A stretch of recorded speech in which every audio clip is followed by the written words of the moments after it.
Hello, everyone! Welcome to the 5th episode of Weaving Myths Season 3. Weaving Myths is a podcast focused on tabletop role-playing games, and specifically playing them through the play-by-post format. I'm your host, Nathan, and joining me today is Amy, Hello! Colin, Hello, everyone. and Eric. Good evening. We are all moderators or administrators on Mythweavers, except for Amy. We'll get to that in a second.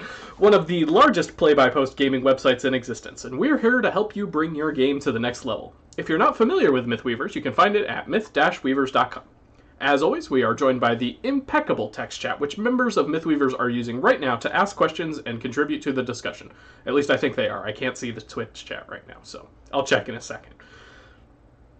If you too would like to be part of the text chat, which I will check in a second, feel free to join us on the Mythweavers Twitch channel every other Saturday at 8 p.m. Eastern Time. This week, we are going to be talking about breaking out of your comfort zone and some tropes and how they relate to RPGs. We also have special guest Amy, who is right up here.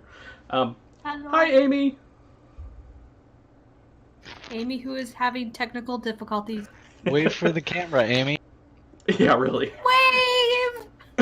Yeah, not that kind of wave. That's the wrong gesture. Don't do that one. Aww. So, obviously Ruben is not with us tonight. He's got some other things going on. So we have invited Amy to join us. Amy is one of our most consistent and most generous patrons.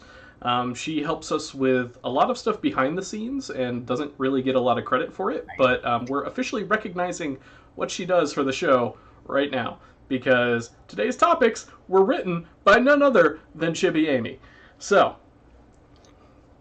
I'd like to point out, when he says helps out behind the scenes, he really means every time, and it's a lot, we go, crap, what do we talk about? Amy is the one that bails us. yeah, basically. Pretty much. Yeah, Amy is pretty much the behind the scenes show. I have ideas. That's about it. And she trusts us to bring them to fruition, which is pretty crazy if you ask me. Well, I haven't until now. Fair enough. All right. So, since we're all kind of out of our comfort zone, that's probably a good topic to start with tonight.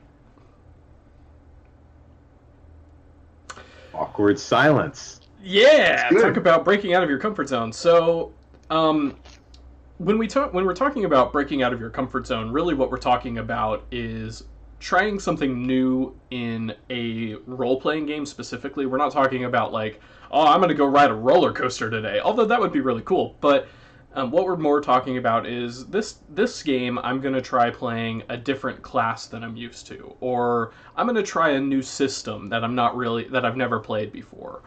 That's kind of what we're getting at with the breaking out of your comfort zone thing. It's more of a expanding your horizons as far as RPGs and play-by-post go. I mean, play-by-post is a great format for reasons we've already talked about, but specifically because you can have multiple games going on in parallel. So this doesn't have to be something that you have to jump whole hog in. My entire gaming experience is going to be, hey, Merlana. My entire gaming experience is going to be centered around this new thing that I'm not entirely sure that I like yet. You can say, I'm going to dip my toe in the water and play this one game while I'm playing these other 3 or 4, depending on your load leveling, where you have things that you can fall back on where you know that you're comfortable playing with it. So Mythweavers is a great site for branching out with the play-by-post format. And with play-by-post, it's also, if you decide you're really not comfortable with what's going on, it's also super easy to say, this isn't for me, I'm going to step out, and there's not really any repercussions there. There's no ill intent. It's a very friendly society to be in, where you can come and go kind of as you please, and it's not a huge deal if you need to drop out. It's not like a actual at the table game where, oh no, this person dropped out, now we have to panic and try to replace them. Yeah, as long as you're... Sorry, Amy, go ahead. Sorry. The other good thing about the play-by-post is it's not that real time, and you can turn to the other players going, I don't know this class. I don't know what to do. Do you have suggestions? What would make sense? I'm thinking this, and then somebody can say, well, you can do this. And that tends to really help to break you out to try new things, especially if you have questions about the system. Yeah, that can be particularly helpful on systems which are more crunch intensive, where knowing how the different abilities interact with each other is important to playing the character effectively. It can be kind of daunting if your background is, say, Fate, and you want to jump into Dungeons and Dragons 3.5. There's a whole lot of very fiddly bits that you could easily spend hours and hours, and people do spend hours and hours wrapping their mind around how to optimize this for this particular purpose. With Fate, you just kind of go, this is what I want to play, and you lay down your aspects, and you're kind of running off. It's pretty easy. With 3.5, it can be easy to find those trap zones where you think that this ability should be what you're looking for, but it ends up just a rabbit hole of disaster. So, experience player base. Sorry, Eric, running over you there. No, that's all right. We'll get back in the groove eventually where we're reading each other's minds. We haven't done this for a couple months. It has been a bit. Right. So, like was already mentioned, that breathing room is nice in the play-by-post format because it gives you that moment to consult the Mythweavers Discord, to look at, in the case of systems like 5th Ed D&D or 3.5 Ed D&D, Pathfinder, you've got time to consult the system reference documents online. You don't have to worry about that table that's sitting and waiting for you to make a decision with something with which you're unfamiliar. Wait, I need to thumb through to page 285. No, it's page 133. Oh, wait, no, it's in this PDF that I've got. Mm-hmm. Yeah, play-by-post gives you a day maybe to look through it and figure it out. Another big advantage of breaking out of your comfort zone is a lot of us have character concepts that are very near and dear to our heart. Like, I could probably play a swashbuckler drop in any game and be fine, but I'm not a wizard. If I want to be a wizard, I have to get into a completely different state of mind. And if we took that to the next level and said, I need you to be a psionicist or something for Shadowrun, that's not going to be for me. But if I go play that psionicist in Shadowrun, now I at least have the experience of what it's like. I may not be great at it the first time, but guarantee that character is not going to look like my swashbuckler for the most part. And we talk about this well, maybe not all the time, but we have mentioned it a couple times before, that when you're applying for games and trying to get into games, it's really good to not recycle characters so you get that experience under your belt. And I think this is probably my favorite thing about play-by-post, is that you almost never play the same character twice. So you end up almost forcing yourself to break out of your comfort zone and be like, well, for this game I'll try this, or for this game I'll try this. And the mix of systems, the mix of ideas and flavors and homebrew worlds, and like just all those things make it so easy to do. Yeah, and the Nathan's caution is well put. The GM community is pretty well known, pretty small, I mean, robust, but it's a set of people who tend to GM the games. If you recycle characters, they're gonna find out, and that will just be a mark on you of, oh, this person doesn't really personalize to my game. It'll be harder to get in. So Nathan's point is spot on. Don't go about recycling characters. I admit I've actually had one character concept I've tried twice. I still love the concept, but I'm moving on from it because, again, that's recycling too much. And I have a sailor who is terribly seasick. I loved playing her, and I would play her again in a heartbeat. But it's time to move on and try other things because sometimes you just hear an idea that you're like, oh my gosh, I want to try that. I want to be the rebellious teenager who joined the good guys because she's rebelling against her evil queen mother.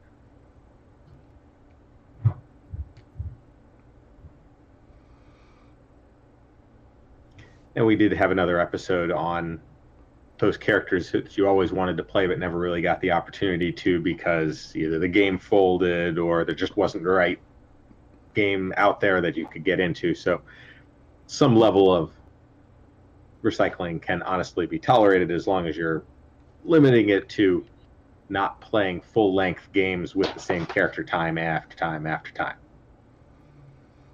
I was going to say, there are exceptions. If you haven't used that concept for a while, there's no issue going back to it. Or if you're taking a broad concept, but you're still adapting it to that world, that's going to be a little different than, hey, I've got the same character with the same background that's recycled over and over again.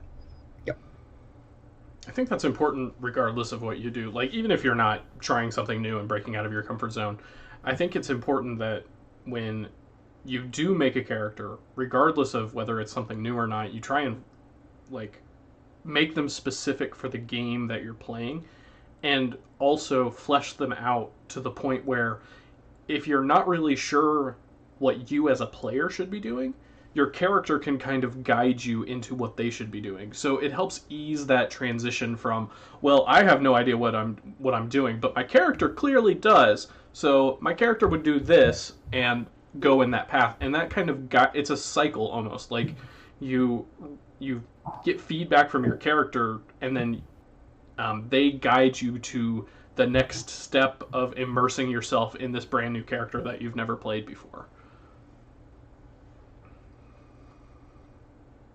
So we spent a lot of time here talking, and I'm going to go off script a little bit, talking about players expanding out of their comfort zone. Do we apply the same logic to a GM expanding out of their comfort zone?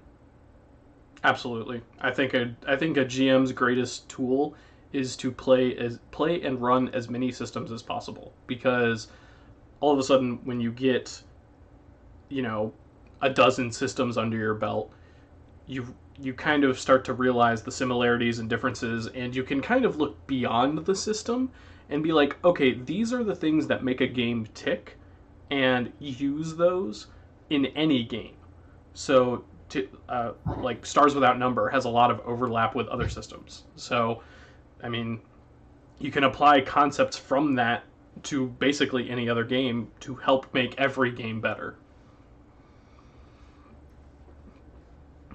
And it's also worth noting, not just trying different systems, but trying different genres.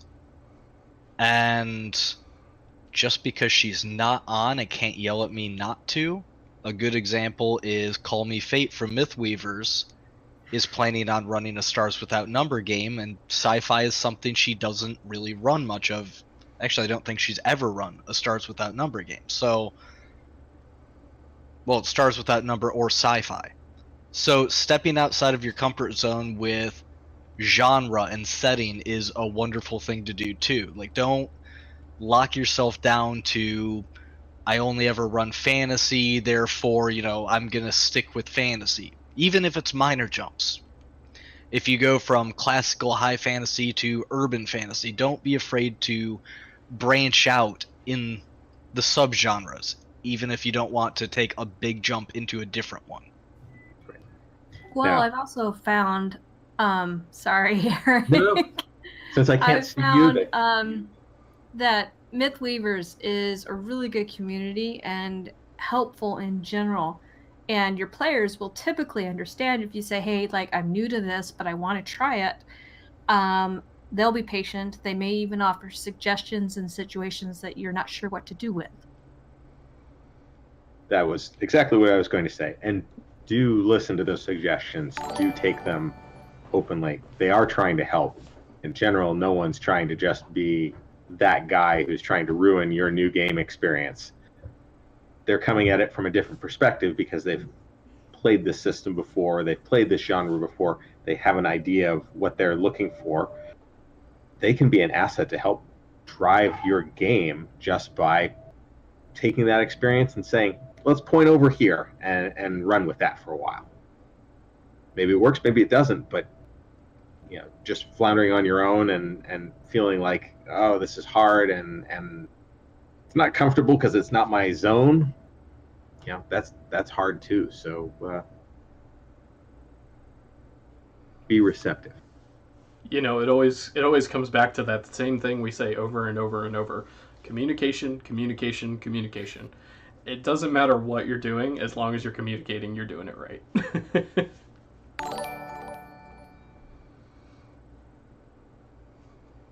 Yeah, I mean, we're really talking about is very specific. Well, we're talking about it in specific in the context of play-by-post, but this broadly applies to life in general. If you just stay in a lane that's this narrow and you never branch out to the left or to the right, you're going to end up not knowing what to do in certain circumstances, because when a curveball comes at you, you only recognize fastballs. So branching out and play-by-post is a microcosm of branching out with the rest of your life. I can't hold push to talk and clap, but yay, officer speech. Thank you. Chibi's got your clap track going. No, that was my elbow holding the push to talk and clap. I actually had a situation like that in real life recently where I was interviewing for a position at the company I work for, and one of the questions they asked me was, I see you've published a book, but you're studying math at school. Like, how did that come about? And I'll admit, I didn't really have an answer. But after thinking about it for a while, I realized, doing the same thing over and over just gets boring, for me at least. So, you have to find new ways to stretch your mind and creativity. And if I can get a little sciencey for a second, I believe there have been studies out there that show that when you're learning a new skill or trying something new and creative, that your brain is actually growing during that process. So, doing different things, even outside of Mythweavers, but also inside of Mythweavers, it's both, contributes to that healthy mental stimulation and mental growth that I think is very important. It's also worth noting that those studies have also said your head hurting from learning too much is because of neurons. Just saying. That sounds about right. Headaches from those complex concepts are good for you. Like figuring out the squeezing rules in 3.5. Oh God, please no. Oh my, yes. I invite you to a grapple. No. Ow, my brain.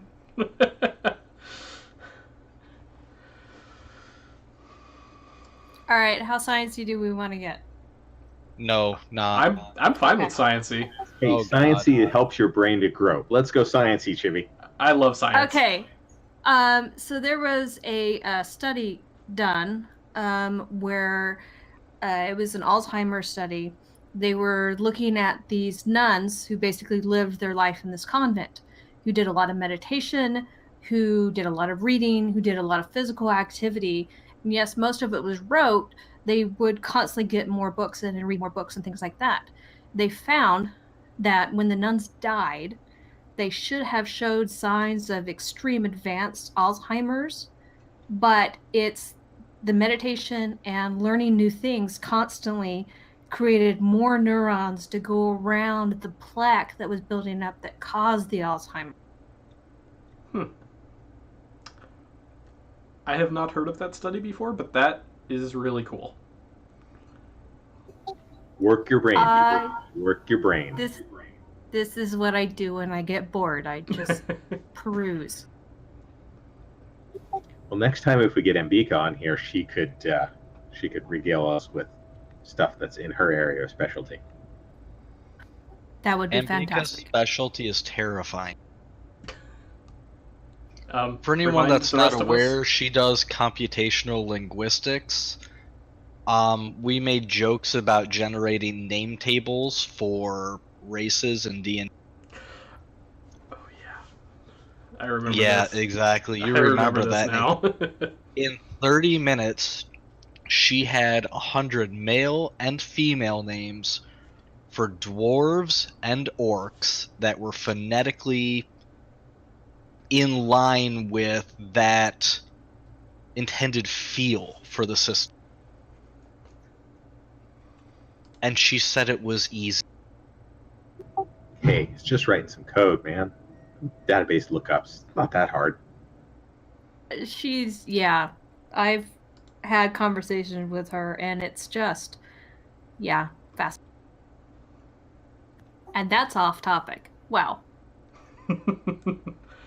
Welcome to Weaving Myths, where we Hi, Merlana.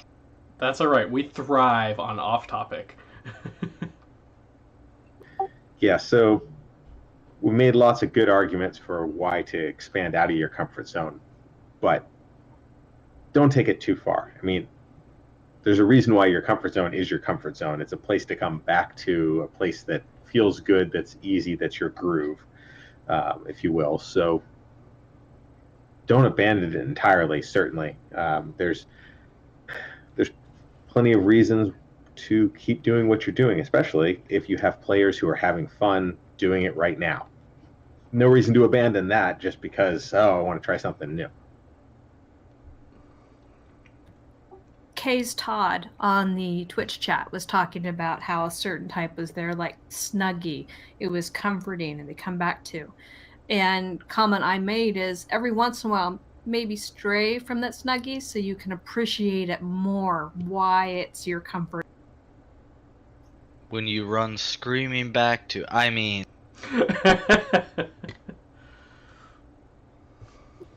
Here's the plug for Colin's next attempt at a Starts Without Number game. Hey, that game's still running. Comfort zone, man. Comfort zone. Certain players are a little slow in posting sometimes. Is that a hint? Whoever could that be?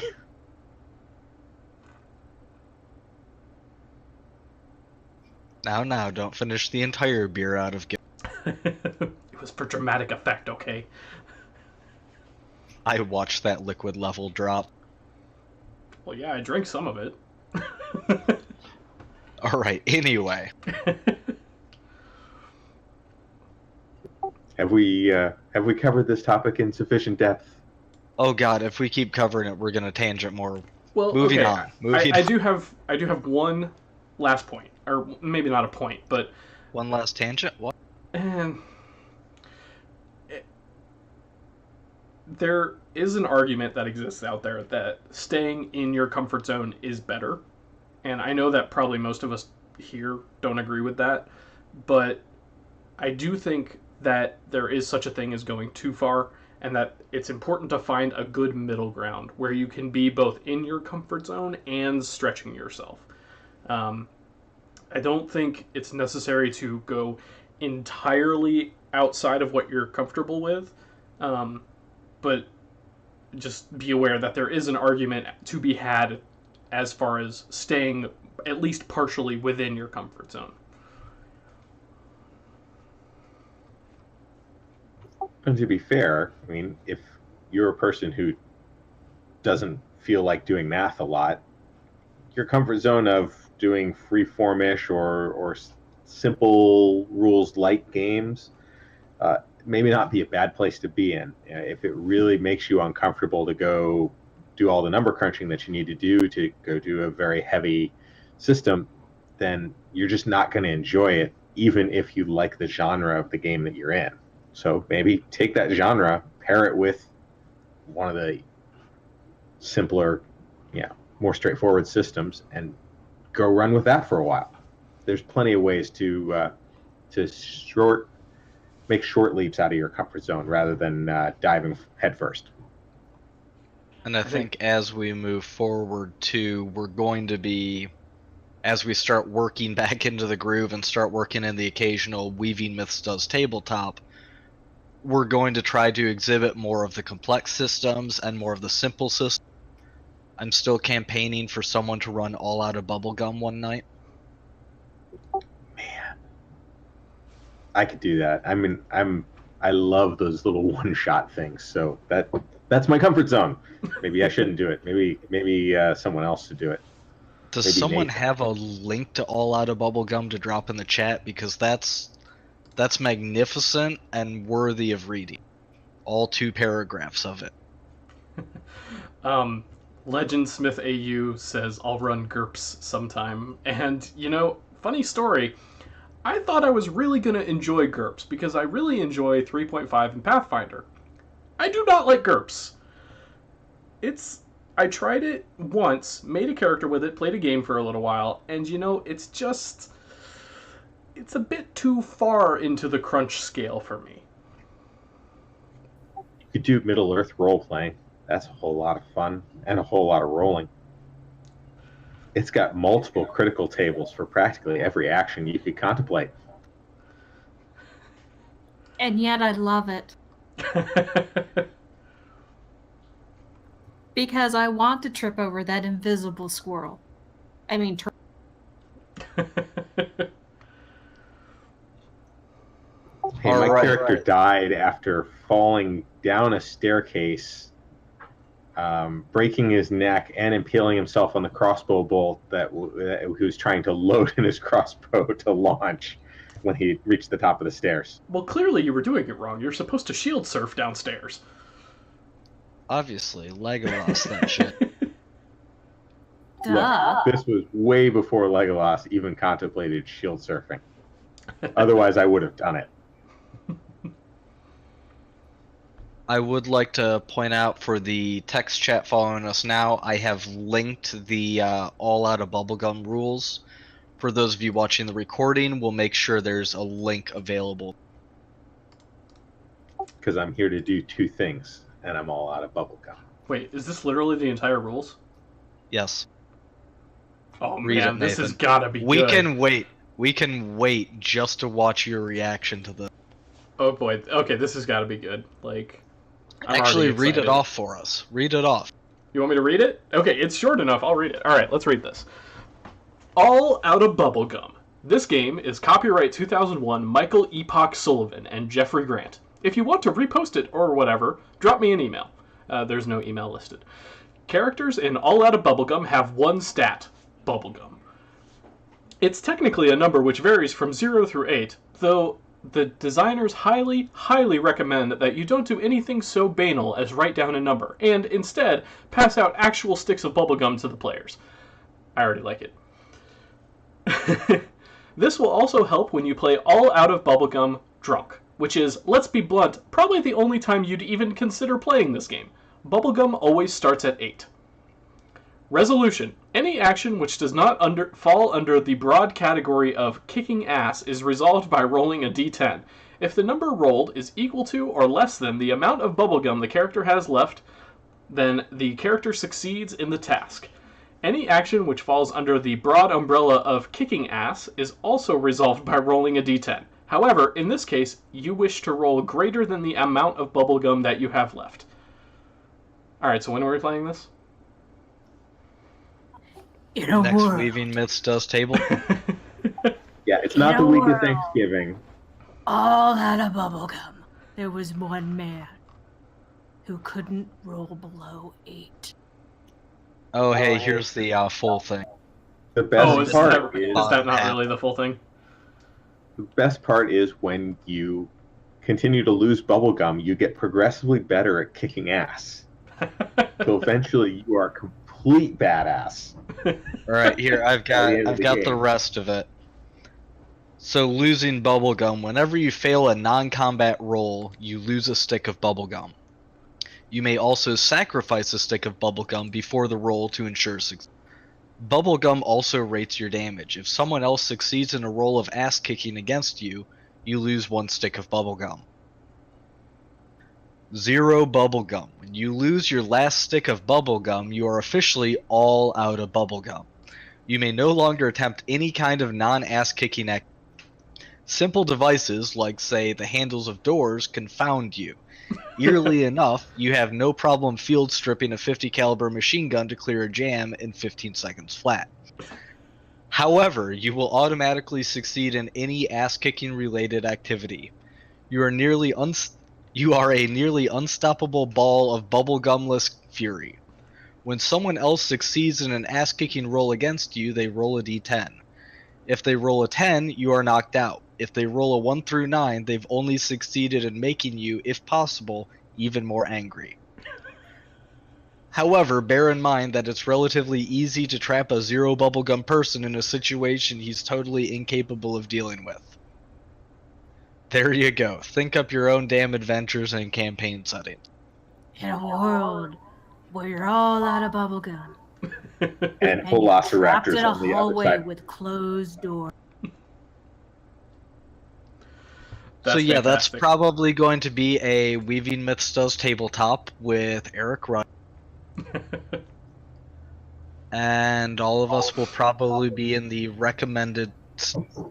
Everyone else, well, maybe not Amy. Maybe not Amy. I don't need it. But Amy will be dying laughing watching Run. She's all ready to kick ass. Yeah, I just don't need to get drunk. I'm already a little tipsy with Fair enough. Alright, anyway, so now that we've tangented horribly, because Nathan wanted to say one last thing, Okay, you know what?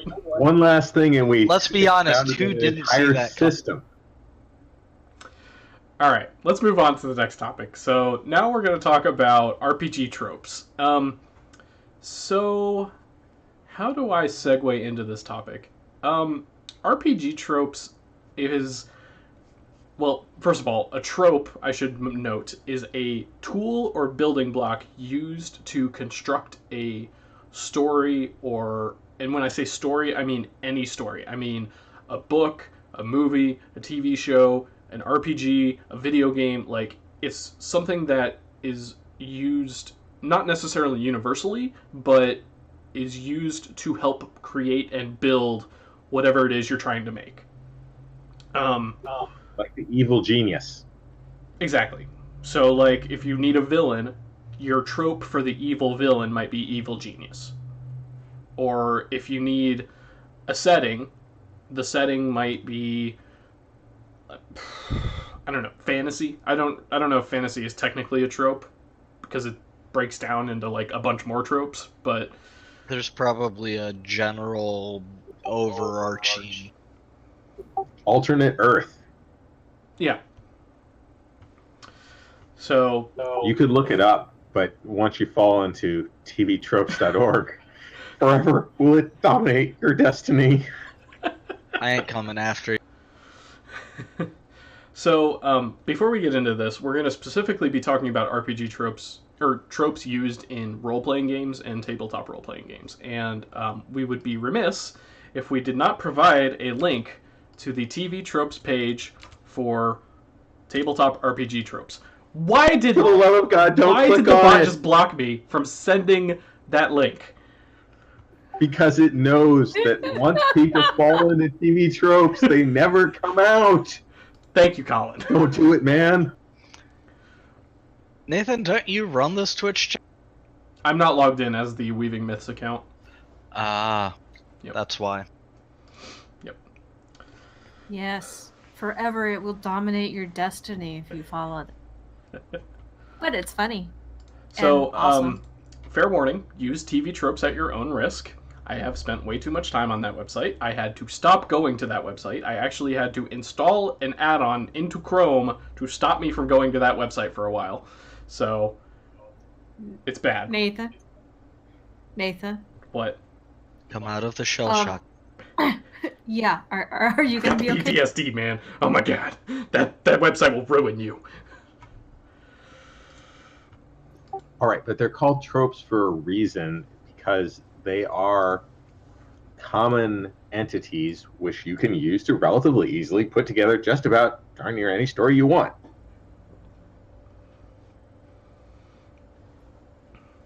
Like killing it only makes it stronger. You don't want to see my second form. You know, This those isn't types of even my things. final form.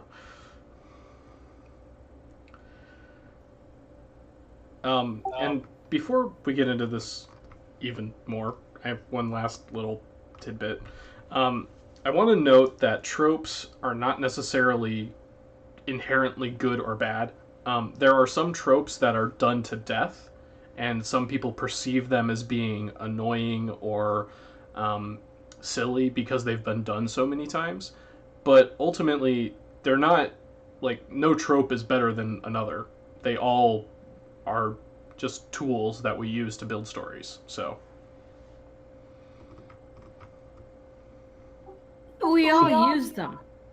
We really do. I mean, every kind of character concept you come up with, like I said earlier, the rebellious teenager rebelling against the evil queen, her mom. You may think it's original, but Shakespeare was like, all the plays have been told, all the stories have been told. They're just going to be twists on the same thing. Nothing new under the sun. Thank you. That was the quote I was trying to remember. Here for you. I got your back. Yeah. Like, I mean, how many of us as GMs have used and everyone meets in an inn to start their first adventure? been there, done that. Colin, don't There's you lie. Nothing wrong with that Right. unless you start every adventure that way, at which point your players are going to laugh at you. Mm-hmm. I mean, my Stars with That Number game started. To be fair, it was them awaiting, job select. It's the same thing. I will point out, in play-by-post, if you do a pre-game or a pre-game in-character thread, just to get a feel for play styles and post styles on the characters themselves, it's really hard to do a in-character pre-game thread that's not in a bar. But Fair enough. But does that count as the game starting in an inn? Doesn't even have to be an inn. I mean, I ran a sci-fi game and they started in a diner. It's like a bar, an inn, tavern, whatever. It's so even the tropes have even slight subtle variations to them. Oh lord, Burly Beard Gaming just wandered. Well, I mean, one pregame, we were in the mess hall as we were about to be deployed. I mean, it is kind of the same thing, but it is a good gathering place to talk to people as far as in-game stuff. I think one I did was, again, in a tavern, but they were hanging up things in the background for the festival that was starting, so people were talking about the festival and stuff. Anyway, that is way off topic. Oh my gosh. No, you don't understand. We specialize in off topic.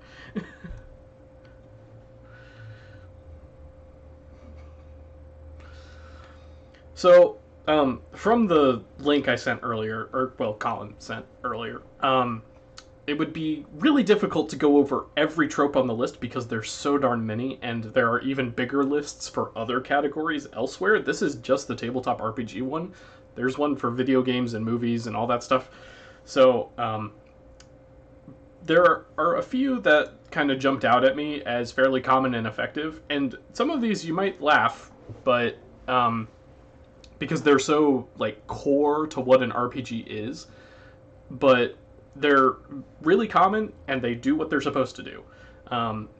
So an adventurer is you, basically. The party and heroes are adventurers. That's 99.9% of RPG games. They have character customization. They include critical hits. Usually, are there any systems that don't have critical hits?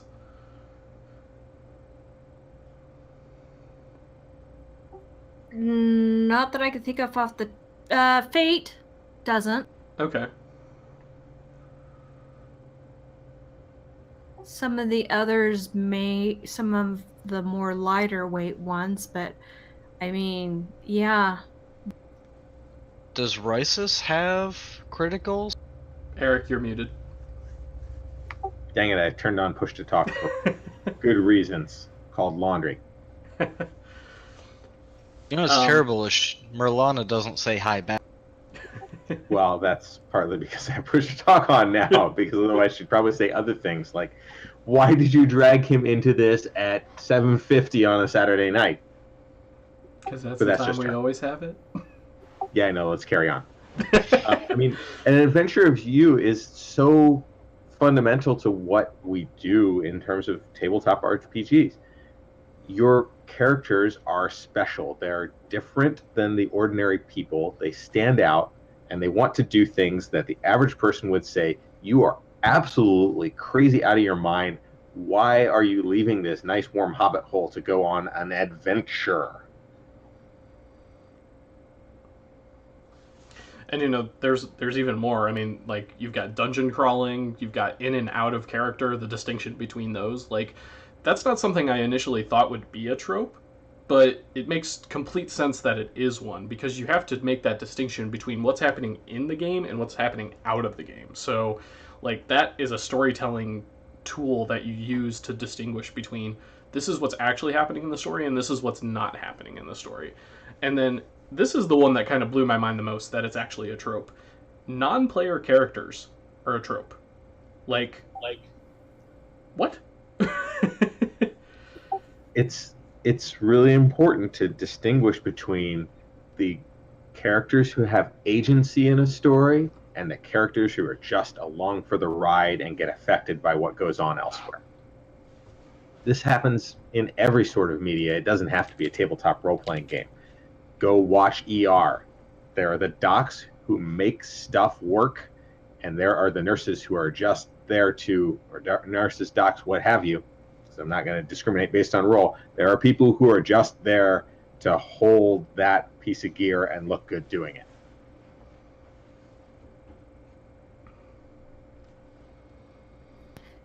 And again, getting kind of back to our earlier conversation, it's, you know, branching out and trying characters and stuff.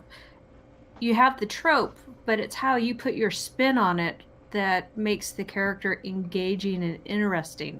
You're not just the young, brilliant doctor. You're the young, brilliant doctor who's afraid of blood. Oh, so my cousin. Hey, how do you hide $1 from an internist? Put it underneath a bandage. How do you hide $1 from a surgeon? Put it in a book. How do you hide $1 from a plastic surgeon? No, you can't do it. Hashtag dad jokes. Tangent! Eric's fired. I You need mean, a tangent sound effect. That would go well.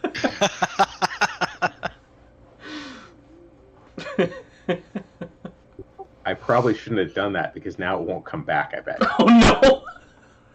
There it is. Okay. Hey! Oh my god. Causing technical difficulties is my specialty.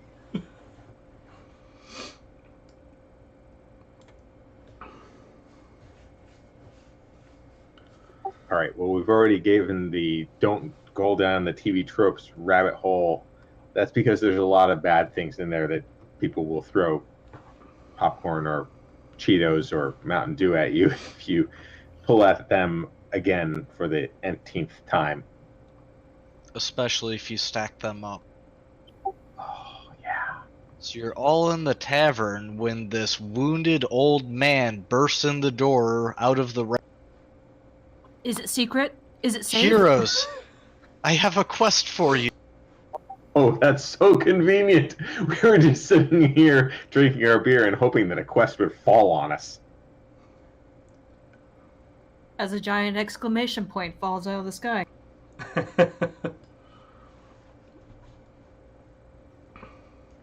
Another one that's worth mentioning. Where was it? I don't have that one open. Lawful, chaotic, stupid. Yep. And I don't have it open. I'm finding it. So if someone's got it open, Nathan. Nope, I don't have any of these open.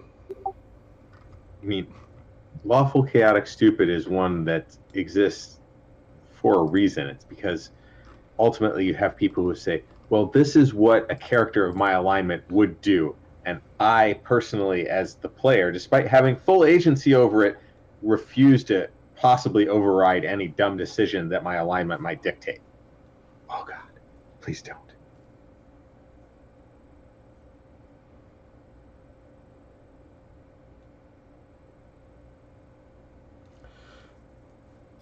As a paladin, I am honor bound to turn in the thief in my party to the local jurisdiction as soon as we get there. Boy, that party didn't last very long. No.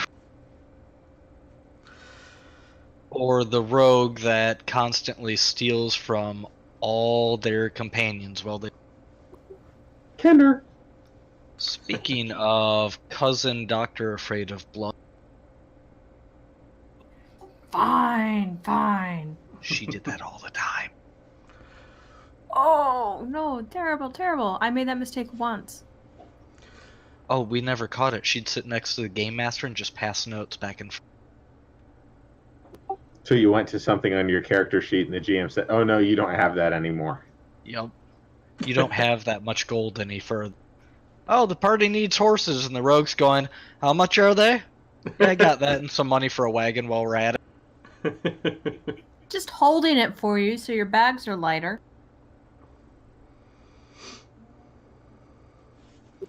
Yeah, let's talk about house rules. Oof. I mean, house rules can be good, and they can be code for the GM making up whatever they feel like to suit the moment. It strongly depends which ones. Depending on the system, I think they're necessary. So, I'm gonna go into a place I probably shouldn't with this, but in D&D 3.5, fighters suck. So Edition war. I know. Who I'm treading a upholds the fine rules line of the here. site, Nathan? What's that? Who upholds site rules again, Nathan? Okay, I know I'm treading a fine line here, but I'm just saying, if you're gonna play 3.5, you gotta do something so that when both classes hit level 20, the fighter doesn't just die to everything. So, you gotta make some concessions where perhaps the game system is poorly designed, and fix those. Or you could just play with players who don't abuse it. Well, sure. I don't understand that statement. Unspeakable, I know you're watching this podcast. Yeah, I'm vaguely pointing to Merlana, who plays a wizard, and she's really smart and could probably abuse the heck out of all of the things that a wizard can do. Sure, I will agree that it does never depend a broken a lot on who game. you're playing with. In decades of playing a wizard, because she knows the fine line of every player having fun. I'm not the only one that's sitting and waiting to just see a hand swing and hit up Eric upside the back of the head. It's an invisible Bixby.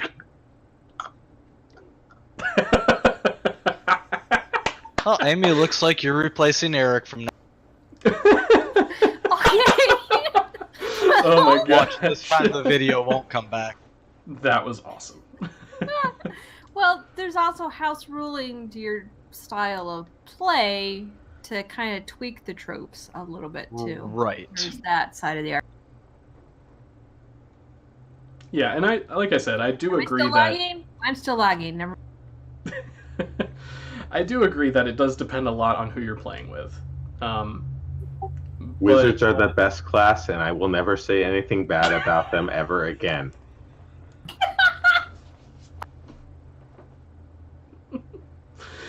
Oh my god. Really want to see something just hit you from across the room. That was funny. She's at least upstairs at the moment, but prestidigitation can do a lot of things.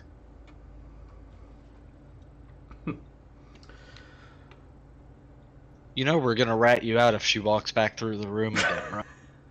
Absolutely. Can I be Yeah, first I've in got a line? few minutes before the next load of laundry, I hope. Alright, tropes, moving on. So, what about the railroading trope? I know we've talked about this before, but how do we feel about that one? Bond. What?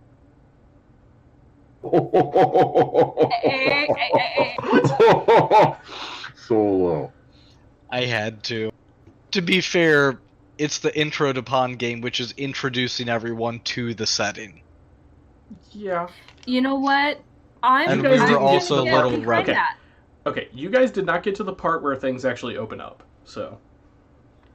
You know what? On intros to settings or things, I actually railroads may be your best option. No, and Games there for are beginners. for beginners or certain elements. Actually, a great example is sandbox games. Especially when you've got a party that is new to sandbox games, they're not used to their decisions drive the action. They're used to getting prompts and hooks. An initial little minor bit of railroading, or railroading with a couple branch offs that they can take, can help start to guide that party into how a sandbox setting works. Yeah, I mean, I'll be honest, I wrote a scenario for Living Greyhawk that was an introduction to Nyrond, and it was the Rat Catchers Guild. You were in the sewers. It was a railroad, but it's a railroad to introduce you to the setting. And that turned out to be the best option for level 1 characters and trying to figure things out. Actually, that reminds me, a little while ago, my brother's girlfriend was in town, and she had never played D&D, Pathfinder. She hadn't played anything. So I found a one-shot that was extremely heavily railroaded to help her learn the system and learn how to play, and it worked really well. So, yeah, there are definitely situations where it's necessary, and I actually put a link to that in the text chat if anybody wants to check out the adventure that I used. It's really funny, and it's really lighthearted. It's a really good adventure. Right. I mean, we've all had that experience of the unrailroaded thing. I'll go way back to Metroid, where if you didn't think about, hey, should I go left from this initial screen and go pick up this power-up that I didn't know existed, I'm not going to actually be able to finish the game. Oh, so almost all 90s video game? Yeah, pretty much. Sorry. I'd like to point out, those of you that grew up with video games in the 90s, I'm gonna do my walked back and forth uphill to school in the snow thing. 90s video games, for those of you that didn't grow up with them, they didn't give you waypoints, directions, they just kicked you. And then when you fell down, they kicked you again, over and over again. And oh, you died! Again. And sometimes they threw in, you're out of lives. Start over. Yeah. Now this is video games on the home console. What about for those of us who had to put quarters in? Okay. Graham was at $20 on that D&D game, but I finished it. Oh my gosh, I love that game. Oh, what was the name of that one? Shadows over Mystera or something like that? Yeah, it was animated, right? Ish, yeah. Yep, and it was 4 characters. And I love playing the cleric. Sticks to snakes! I played the elf wizard because it was the only girl. And we're lucky there were any girls at all. But, yeah. I love that game. I'd like to point out Mick the Rogue is on board with you, Amy, and Chimi wants to mention you mean ye old microtransactions for 2000. I can't argue that. No, you really can't. And Landed's confirming Shadow over Mystera. That was a good pull. Well done. Yeah, I've been trying to find that. I actually want to buy one of those old video games with the quarters of that Shadows over Mystara and have it in my basement computer. You know, Well- Amy, we can just build you a MAME arcade. But we're all coming over to your house once you have it. Okay, I'll make I dinner. can just build another. And another, and another. Booyah. Next, we'll internet connect it so that we can play Shadows over Mystara from our own basements, and then we'll have multiplayer online games. Huh. Hamachi? Weaving Myths does crafts. I mean, a lot of the members have watched a good chunk of the staff and regular talkers play World of Warship, so honestly, it can't be any. You mean Eric dies when his DD gets shot out from under him in the first 5 minutes of the game, and then watches everyone else and laughs? Okay, Or Alpha Sarah the Bird dumps all his was torpedo DD. into you. Try something. Well, I mean, the nominal we're lifetime of tangenting, a we're tangenting. World War II DD was 7 minutes in combat. So, yeah, pretty accurate. Okay, let's move on. So, do you guys think we've covered the whole tropes thing, or is there anything else we want to talk about, or... You know Probably what that's happened not the last safe. time? Stop Sorry. having fun. Okay, that one I do actually want to talk about. The stop having fun people. These are the people who are so knowledgeable about the system that they know how to hyper optimize everything, and anybody who does it not in the hyper optimized way is not worthy of their time. Please don't be this person. Or if you are this person, make the character really damn funny to make up. Or something, you know? Just don't be that guy. Or gal, as the case may be. Yeah, that Don't be kind that of person. Yeah, tabletop game I'm playing right now with my regular group. My husband is a paladin. A paladin who basically grew up in a commune, is blonde to the core, and has a sword that talks to him. There's nothing in 5th edition that really plays with this mechanic.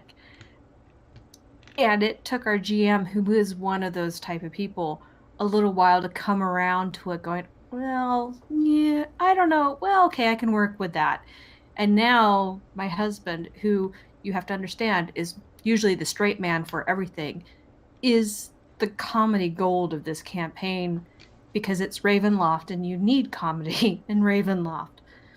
But it took the GM a little bit of pushing, keep going, please let us play this, please let us play this. And without that character, this would be a very dark and dreary and drudgery of a campaign. So yeah, please don't be that guy.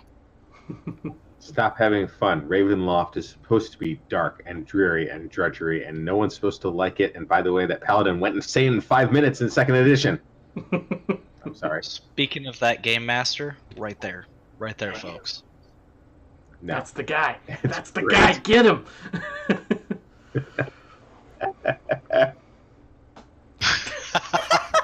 Oh my god. Oh boy. See, now One he of needs these to have times, his wife I'm not gonna hop come back back. on before he puts the picture back. Okay. Now So the part of Eric will be played by someone better looking and blonde. okay. Not so blonde anymore. I got one last thing, and we're not going to tangent this time. It's cute how you say that. Yes, hopefully. Pointing at you, Colin.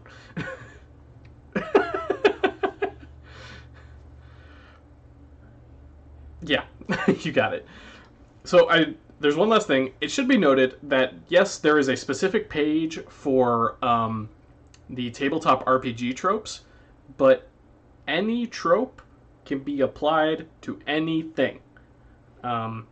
So some of the best role-playing games are the ones that take tropes from other mediums and formats, do something cool with them, and turn that into a game. So you can literally go on TV Tropes, hit random trope, and, well, that's first of all very dangerous because that's how you'll lose the rest of your life. But also, that can give you ideas for games if you're struggling to come up with something. So you're basically saying that diving on that link is like a deck of many things. You could either have your soul sucked into oblivion or come up with a gem of an idea. Yeah, yeah. Or There's no middle ground there. diving onto that link is basically the trope of a 3-hour tour.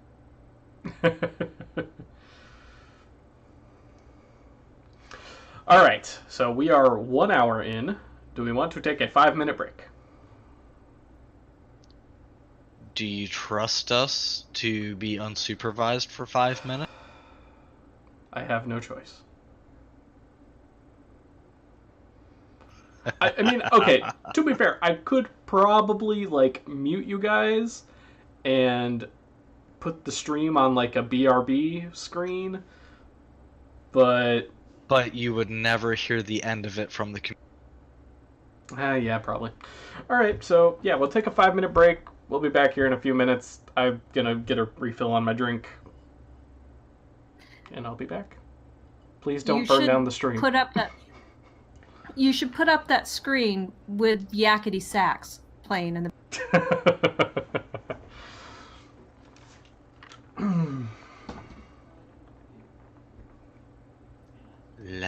Dang it, still awful. The level of jitter that it's just... Wow. So during the break... Why is it doing this? I have to say, my voice today has been preserved by Knob Creek. For those of you that are of legal age and do imbibe alcohol, if you've got a throat cold, bourbon will help it. Evidenced by the fact that I'm still talking and not rasping. And he's looking for a sponsorship? No, sponsorship is when I grab the bottle of Cholula behind me and start doing the hand model.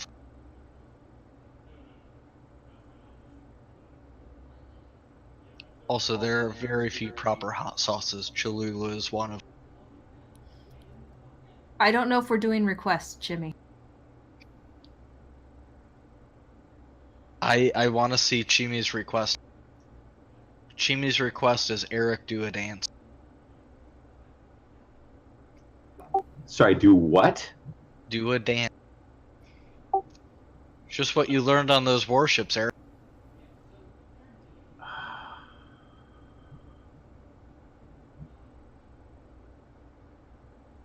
No.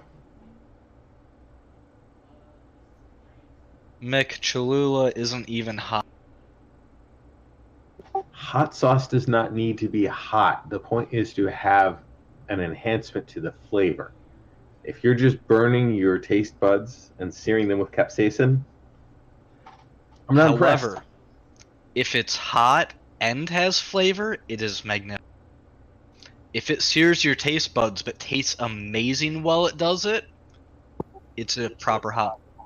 Flavor is important. Flavor is paramount. Then spicy. We have people who make chili at our annual office chili cooking competition, and their job is to just dump a bunch of ghost peppers in with beef and call it a day. They never win. They're just there to be funny. Yeah, no, the flavor is really, really important. I mean, honestly, ghost peppers, yeah, they're hot, but the habanero, yes, it's hot, but I like the flavor. It's not as tart. It's not as green and tangy, I guess you could say. Also a worthy mention, Judabega points out Valentina's is also acceptable, and I agree completely. I prefer Valentina's extra hot, though. Tapatio is also a good.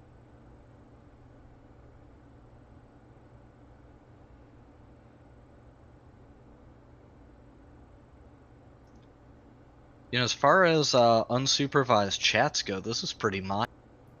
Yeah, I mean, I was about to talk about us growing our own chipotles in the backyard and making adobo sauce. It's really yummy. I'm just so sad this year because of all the rain that we had. The peppers, we got 6 peppers out of 3 pepper plants. So disappointed. Oh, that's too Next year we're gonna bad. have to get. Maru, I'm sorry that your vote for the best bourbon is wrong.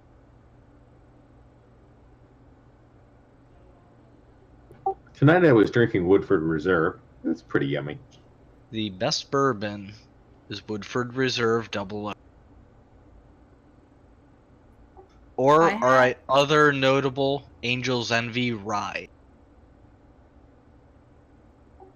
I had the cranberry ginger ale by Canada Dry. It's not too sweet. Pretty mild.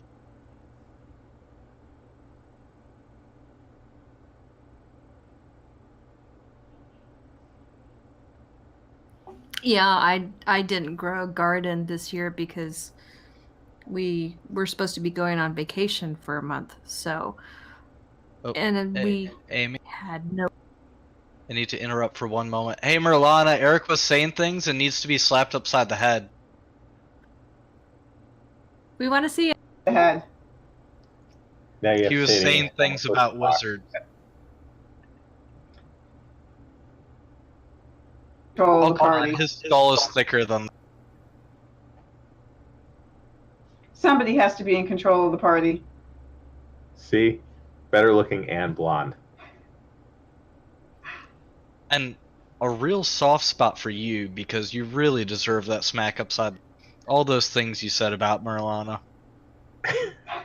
See, now, if I was mean, I would go tell your wife about you misbehaving like this, and then she would treat you badly.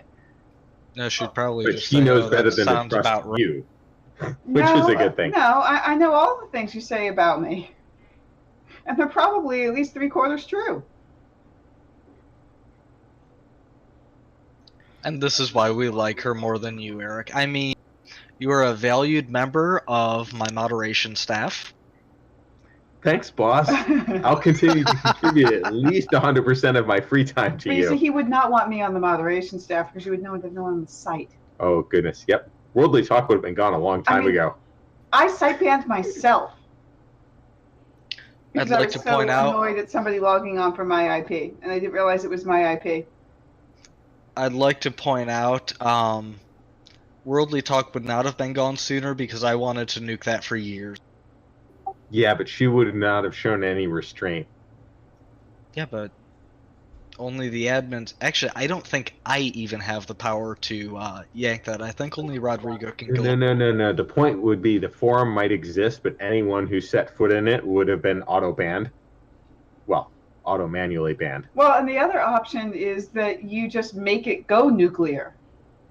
And it explodes itself far faster than waiting instigate. for a year wanting it to go away. I can make this thing go away in no time flat. Sock puppets.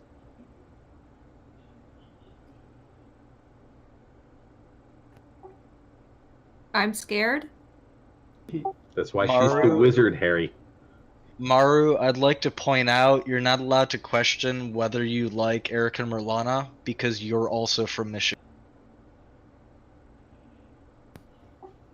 You can only hate them if they were Ohio State. I hate you. Oh, Merlana missed what I said earlier. Yeah. That's okay. She doesn't hate you, and she doesn't need a reason to. Go Cats. He Eric somehow wants to thinks keep that his Kentucky friends. matters.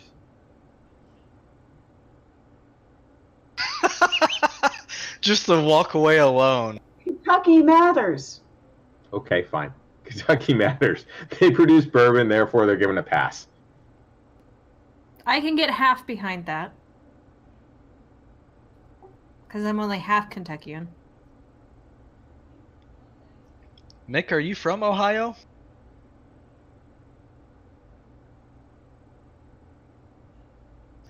You know, one of these episodes, depending how long Nathan takes, it could be this one. We're going to talk about the Michigan-Indiana or Michigan-Ohio War. Oh, let us begin now while he comes back. All right, Mick. I guess next week's game actually matters. All right, No, what Mario, fire do we I need to put already out? almost had a war between Michigan and Ohio. It was called the Toledo War. We actually almost shot at each other. Yeah, they were lined up ready to shoot. And, you know, then we gave Ohio Toledo, and we took the UP, so I think we really did. Yeah, but there was no reasonable way for us to get the upper part. So. No, that was the consolation prize until Michigan found the iron. And then I suddenly know. it was the greatest trade ever. Yeah, well, you know, yeah, there was no reason for Ohio to even look at it at the time because it's just so far away and disconnected from everything.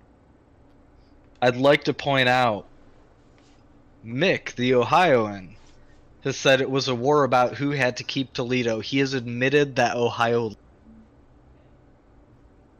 Just saying. Yeah, I can't blame him on native that. It's a good Ohioan- harbor. Well, I don't know if Mick's native, but he went to OSU, so, you know, close enough.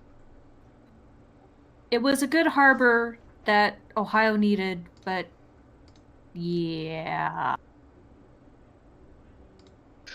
For any of you that aren't from Michigan or Ohio and are watching this podcast, this is a feud going back to when people fought over a city, and it didn't get settled until I think it was 1973. There's a feud between Michigan and Ohio. It's normal. We all still like it. Mostly. Okay, Mara. Yes. Let me put on my best Southern Ohio accent. Yes, I was born north of Cincinnati, south of Dayton.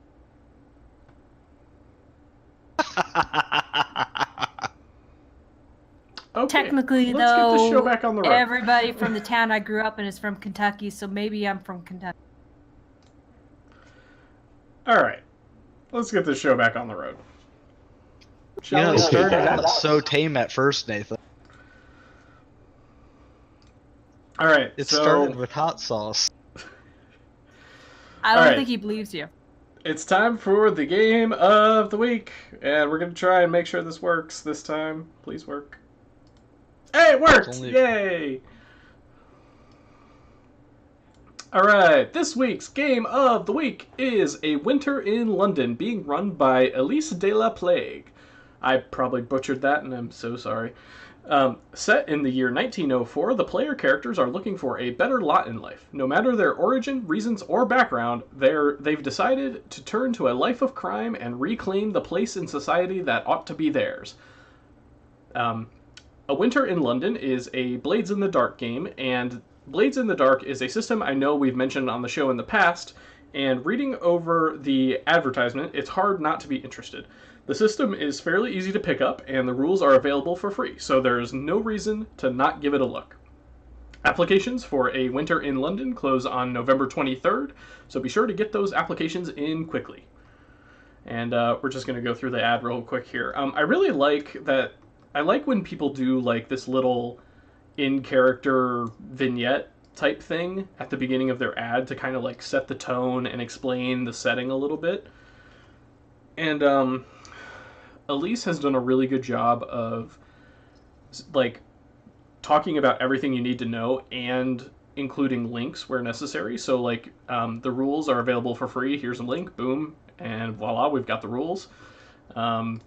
So this ad overall is really well laid out. I would maybe like to see a list somewhere of like a bulleted list of like this is what you absolutely must do. But otherwise, I think they've done a really good job of explaining everything necessary, and the pictures are really pretty.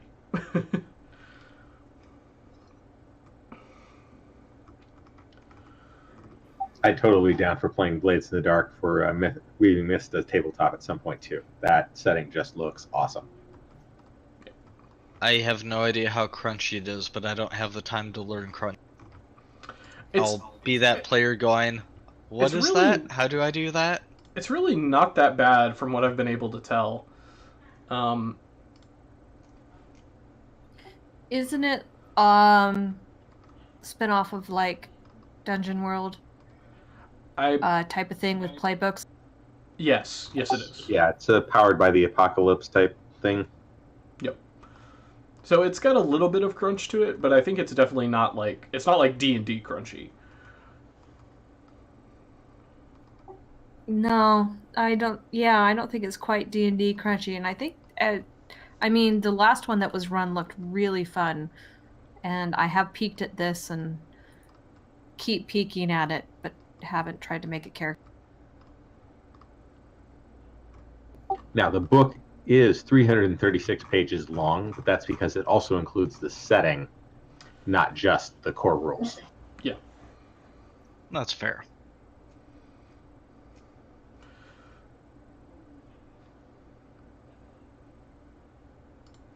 So yeah, this is the game of the week, and we'll be giving her a little medal later today. Yay! You won a medal. Good for you. Gold sticky stars. All right, and back to us. So now it is time for everybody's favorite segment of the show, the free-for-all, which is basically when I go on break, except a little bit more structured. It's cute So- that you think that.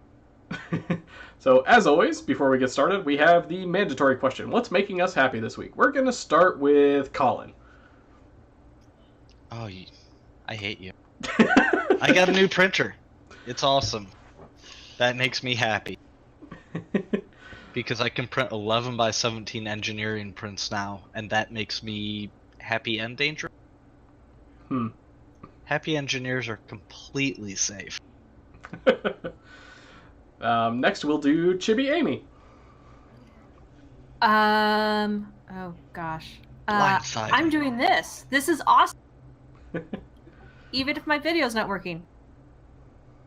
Well, we're very glad Just to have remember you. that only works once. Okay, fine. And Thanksgiving's coming up, and I finally talked everyone into letting me do the pies. Nice. Not. Yum. And I'm doing way too many. And Eric. The game is coming up next Saturday, and it actually matters for the first time in like a decade. So Which Let's- game I is love that? how when you say it, we can hear the capital letter. The game. yeah, the game. All you other people can have college football, but this is the game.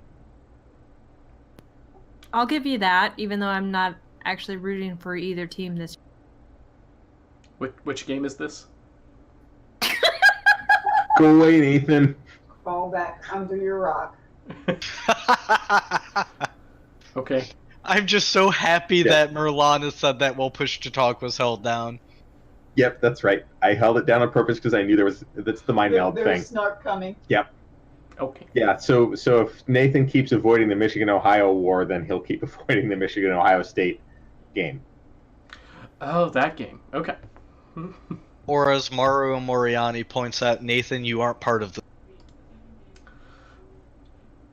I mean, my That may be a parents are good both thing. from Michigan, so kind of. See, now I've got a whole different war that I fight over here, so. And it doesn't matter to any of you, so. I can live without that war. Not really, I'll probably watch it. Never mind, Maru says you are part of this war because of your parents. Yeah, I guess so. It really can't be avoided one way or another. You've got an admin and a mod that are emotionally invested. Oh boy. We'll drag you into that the admin. screening. That admin doesn't even care about sports ball. We'll Alright, drag and- you down. For me, what's making me happy this week is we're doing Weaving Myths again. It's been a long time. Things have been kind of crazy. I got married. I did the thing. Got the ring. So, yeah. It was the wedding was awesome. amazing. I got to hang out with Colin. That was really cool. So yeah, It was I'm glad to said be that back Eric doing Romano weaving couldn't myths. make it, but they Well, were there. It's fine because I hear that Colin is hosting the Mythweavers potluck.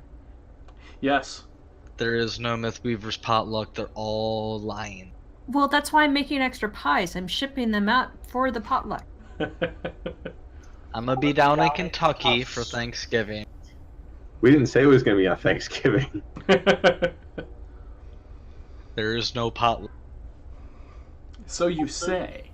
Keep telling yourself that. And when we all show up with food, what are you gonna do? Well, see, we're all showing up at Colin's house while he's in Kentucky for Thanksgiving, and eating what's in his He's freezer. gonna come back, the place will be trashed. And there'll be like 2 slices of pie. What's your favorite flavor? We'll make sure you eat that. Yeah, I'll Yeah, save we you won't and save any Jim of one. that. I mean, it's all. I mean, there's stiff competition for your pies, Amy. See, my cousins make key lime pie, grown over in Connecticut, in their dad's greenhouse. Fresh key limes. Freshly roasted pumpkin pie and I'm caramel in apple. Lyon, Connecticut. Fresh key lime. Yeah, fresh roasted pumpkin. I got to go with you there, Amy. We've done that every year that we've managed to save a pumpkin for that long. We didn't pack any this year, did we? No, we didn't because this fall has been Rainy. yeah, that'd be one description of it. Yeah. Chaotic. Something about ripping out floors, walls. Yeah, our dining room's not really in a state to Black host. But if you all want to come over, you're all welcome. So now that we have answered the mandatory question, we're now officially in the free-for-all. So people in the text chat, if you guys would like to ask questions, you're welcome to do so. I also want to do a quick plug. Down below the stream, there is a suggestion box. So there's a couple suggestions in there already. But if you have any suggestions for the show, if you have topics you want us to talk about, if you have, like, I don't know, an idea for Weaving Myths Does Tabletop or anything like that, you can put it down in the suggestion box, and I'll see them, and people can, like, upvote it like you do on Reddit. I don't know how many people use Reddit, but you can, like, thumbs it up, and the more thumbs up something gets, the higher it is on the list. So except for Brock. yeah. Yeah, please give suggestions. I may run out of. Nathan, Yes. it is worth noting that I do not see a suggestion box in the Twitch Windows app. That's the Windows app is not good. Just tossing out for those of you that might be using that. Okay. You have to go to the Twitch. Yeah, you actually have to be on the Weaving Myths Twitch page in an internet browser, but it shows up below the stream, and you guys can throw suggestions in there, and we're always open to suggestions. We don't really get a lot, but I'm hoping we'll get more. All right, so Landed gives us our first real question. How do you feel about competitive Dungeons and Dragons, and how do you think the scene will grow in future years? I've heard about this. This is a thing I've heard about, but I've never seen it done, and I don't understand how D&D can be competitive.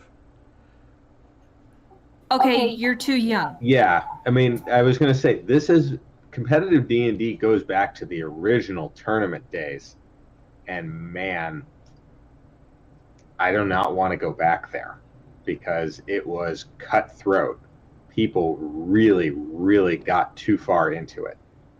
So competitive D&D, if you can make it like an esport where people like high five afterwards and walk away happy, that's okay. But when you're literally trying to run the game as fast as you can to just get to the end point or the various waypoints of the dungeon so that you can have the highest score, that's not really, to me, what D&D is about, which is a bunch of friends getting together and having a great time imagining. They would run tournaments of D&D at conventions, and they still do. Gen Con still runs tournaments, and yeah, It it's interesting. It can be fun with the right table, and it can be miserable with the wrong table. I mean, just let's take competitive video games where we have people swatting each other because they're unhappy with how a particular mission went. I don't want to see that in my hobby. That said, we are going a little too worldly talk. Sorry. It's fair, but yeah. Right. Okay. Moving on. When I think of D&D, I just want to throw this out there. I don't think of anything competitive. D&D is a collaborative, fun thing that you do as a hobby. I don't need to compete with people about it. That's my 2 cents. Nathan, question for you. Oh, wait, no, we've got another question. From Chimi for Eric. Does Eric have stubby little fingers, and if so, why? Yes. Genetics. There we Okay. go. All right. Moving on to another question from Maru for Nathan. What was the most difficult part of making the world of... Besides the fact that it's still not finished, so the most difficult thing about Pond is it's big, like really big. So I tried to put this in perspective for people, and it's not easy to do because it's just a picture on a screen, right? But if you imagine the physical planet of Pond, if it existed, it would be 50% bigger than Earth. So it's the fact that it's so large and there's so many countries and places and like think about everything that our world has. And our world is the size of our world. There's so many things in that, and then take all of that and add 50%. So it's 50% more balkanization. yeah, and don't get me wrong, the people who have contributed to Pond have done an amazing job writing out some of the more important parts. It's the little things now. It's like the countries that don't really matter. It's the little details of like this city and this event and the most. So ultimately, the most difficult thing about Pond is that there's so much of it. And I can't do it by myself, and I don't have enough interest in people helping me with it. So I guess there's several things that are pretty difficult about it. Building a full campaign setting is hard. Yeah. I think there have been at least 3 attempts in the GM workshop on Mythweavers that have just not really gotten more than 5% off the ground because there's so many details, and unless you have someone like Nathan who's just going to be the organizational honcho to drive it, it just can't really be feasibly accomplished. The history of our world here, Earth, has taken thousands of years to get to the point where it is. You can't just generate that with a bunch of random table rolls. Right. It is worth noting, too, there are some campaign settings that have gone on or are still being developed. So obviously Pond is a work in progress. I've of course got to throw out a Farland plug. So Farland has been with Mythweavers since it started. And Farland has been expanding this world. I think did he start with 2nd ed or 3rd ed? It was 3rd edition.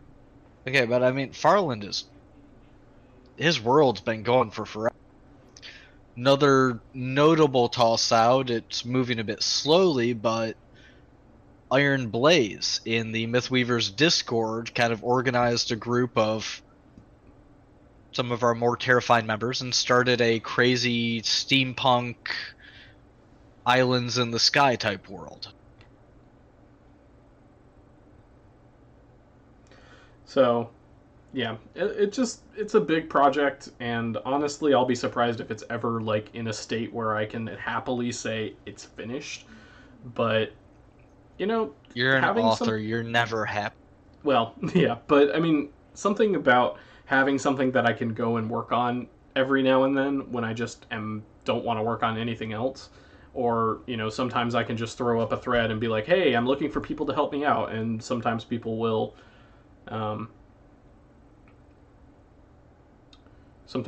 contribute. So, it's a good side project that I don't really figure will ever be finished, but, it's a good thing to work on. Continually growing. Yeah. And I'm fine with that. I'm fine with people continually adding to it.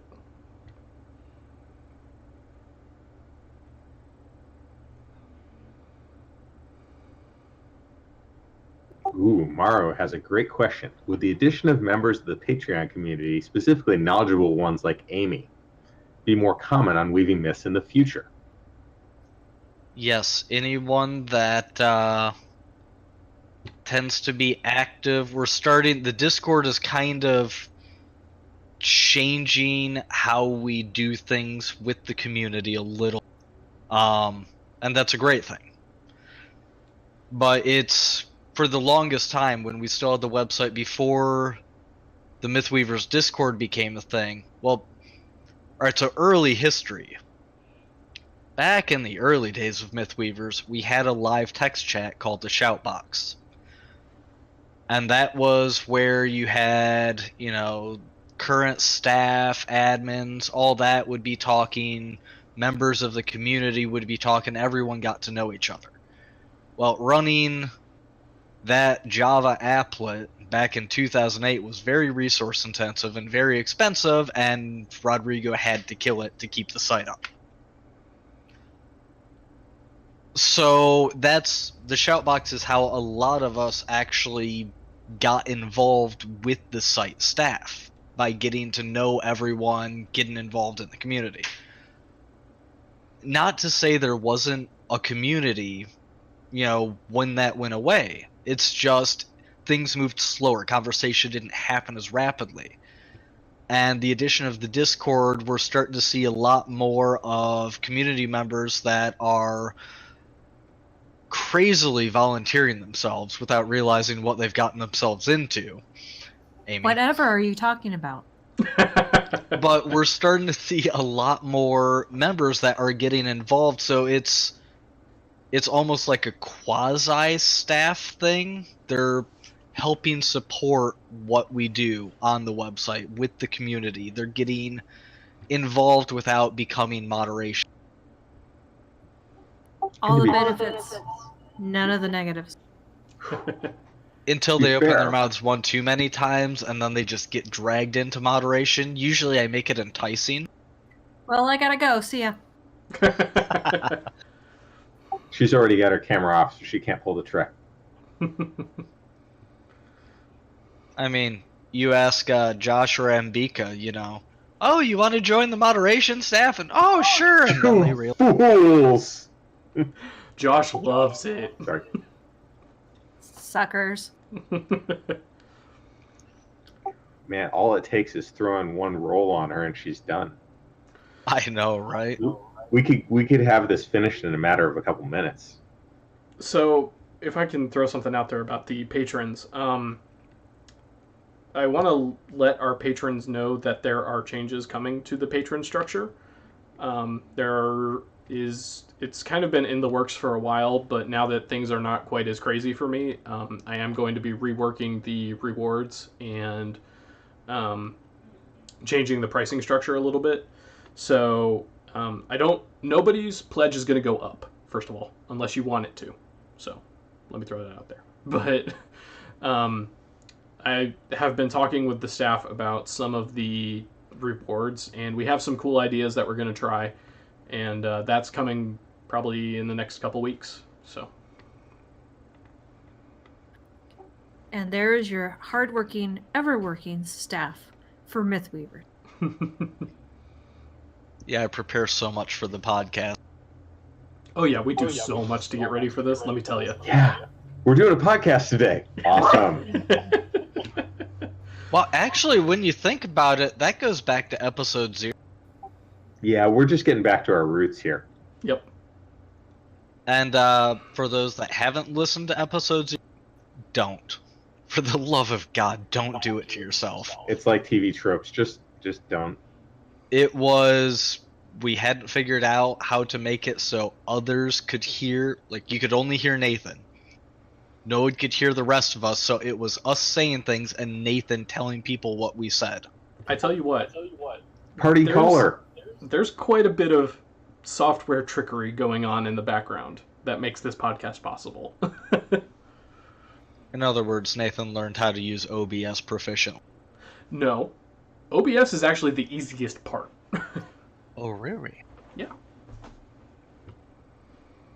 Well, since you've told us all about the wonderful things that are our Patreon, maybe we should plug those people who make it so awesome Oh, for us. hey, there we go. Hey, that's a good transition. All right. Before we do, there's one last question that I actually am curious to the answer of myself.